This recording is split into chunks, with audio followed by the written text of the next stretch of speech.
Peut-être pouvez-vous nous préciser votre champ d'action à l'UGA et voilà, quoi correspond votre travail, puisque voilà, on a une nouvelle mission là, interdisciplinaire.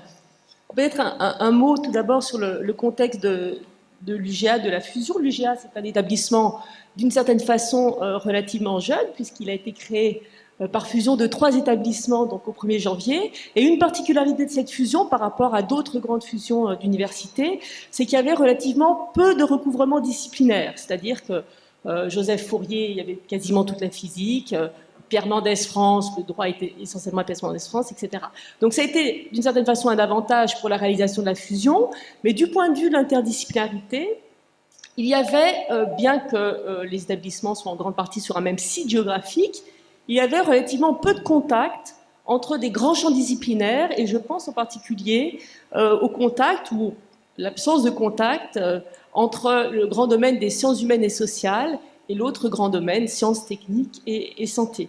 Donc ça a été un paramètre à prendre en compte, et il y a eu un message politique très fort qui a été véhiculé par la création justement d'une vice-présidence interdisciplinarité au niveau de l'UGA. Je crois qu'il y a très peu d'établissements qui ont une vice-présidence, à Strasbourg je crois, mais je ne crois pas qu'il y ait beaucoup d'autres universités qui ont une vice-présidence interdisciplinarité. Et la raison d'être, donc, c'est de faire passer ce message politique qu'on a déjà entendu, c'est-à-dire que l'interdisciplinarité, ça ne se fait pas tout seul, il faut en tout cas, ça ne se fait pas toujours d'une façon très efficace tout seul, et il faut un soutien institutionnel, d'où la création de ma mission. Alors, plus concrètement, on a plusieurs champs d'action, j'ai plusieurs champs d'action. Alors moi, je relève principalement de la recherche, mais à l'université, bien sûr, la recherche va de pair avec la formation, en particulier à partir des masters et des doctorats. Et donc, mon champ d'action, il se décline en de plusieurs façons. Premièrement, et là on retrouve des moyens d'action qui ont été évoqués par Anne Renaud dans la mission interdisciplinarité du CNRS, c'est-à-dire qu'on va développer des appels à projets sur le périmètre du site grenoblois qui ont pour critère d'être interdisciplinaires. Et donc ça, on fonctionne tout à fait de concert avec l'IDEX. Il faut que je dise un mot de l'IDEX, puisque Grenoble a été lauréat de l'IDEX, donc l'initiative d'excellence, et c'est un levier d'action extrêmement fort pour développer l'interdisciplinarité, puisqu'une des 2 missions prioritaires affichées par l'IDEX, c'est le renforcement des SHS, des sciences humaines et sociales, pardon, et le développement de l'interdisciplinarité. Donc on a créé des appels à projets qui ont eu un succès tout à fait qui nous a réjouis, c'est-à-dire que ces premiers appels à projets, il y a eu plus d'une cinquantaine de projets qui ont été déposés, plus de 300 chercheurs sont venus présenter, échanger lors de journées liées à ces appels à projets. Donc tout ça est plutôt encourageant et le reflet d'une volonté d'une bonne partie des chercheurs de s'engager dans des démarches interdisciplinaires. Alors un autre champ d'action qui est important à l'université et qui renvoie à ce qui est très souvent revenu dans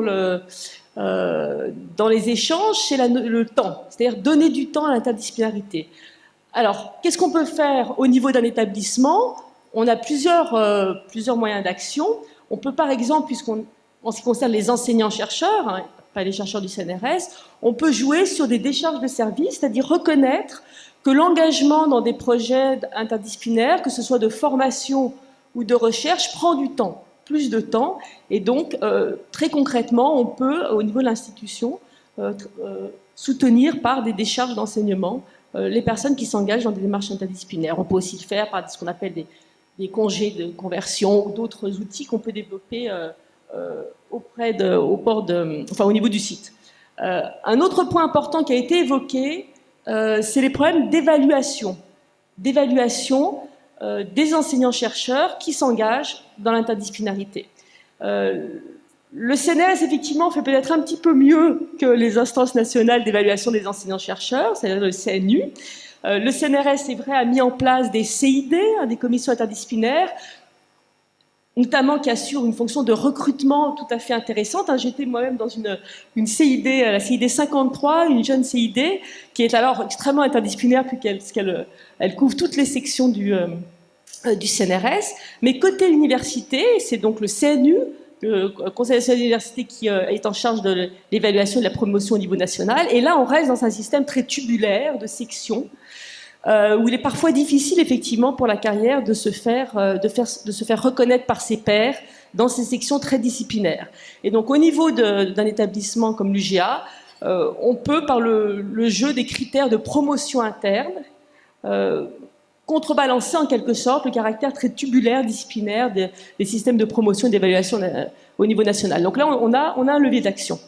Et enfin, dernier point qui est peut-être le plus difficile à mettre en œuvre, c'est effectivement d'agir sur l'image de l'interdisciplinarité ou la valeur perçue ou non perçue ou pas suffisamment perçue de l'interdisciplinarité. Donc là, c'est des actions beaucoup plus diffuses sur la culture en quelque sorte du chercheur, mais qu'on essaye de développer aussi là on l'a pas encore fait parce que bon, la mission est relativement jeune, mais en développant effectivement ce qui est fait au CNRS, c'est-à-dire des colloques, des lieux d'échange. On retrouve toujours les mêmes paramètres très importants, temps et lieu d'échange sur le site Grenoble pour développer, faire changer un petit peu la culture et valoriser l'interdisciplinarité et montrer qu'en fait, elle ne doit pas être vécue comme une injonction systématique, une priorité qui s'appliquerait à tout le monde, mais montrer sa valeur et son articulation avec l'excellence disciplinaire. Les appels à projets sont une façon de susciter la création ou la collaboration interdisciplinaire. Donc là, c'est vraiment un levier d'action.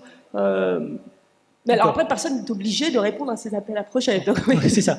Mais les gens trouvent leur place, quoi. Les gens trouvent leur place. Ce qui revient. Il faut aussi peut-être accepter qu'il y ait différents moyens de produire des connaissances ou différents régimes de production des connaissances. Et il est vrai aussi que certaines disciplines, c'est plus facile. Par exemple, si je pense par exemple à la philosophie, c'est une discipline qui est plus facilement engagée dans des projets interdisciplinaires que d'autres disciplines où les contacts sont peut-être moins larges.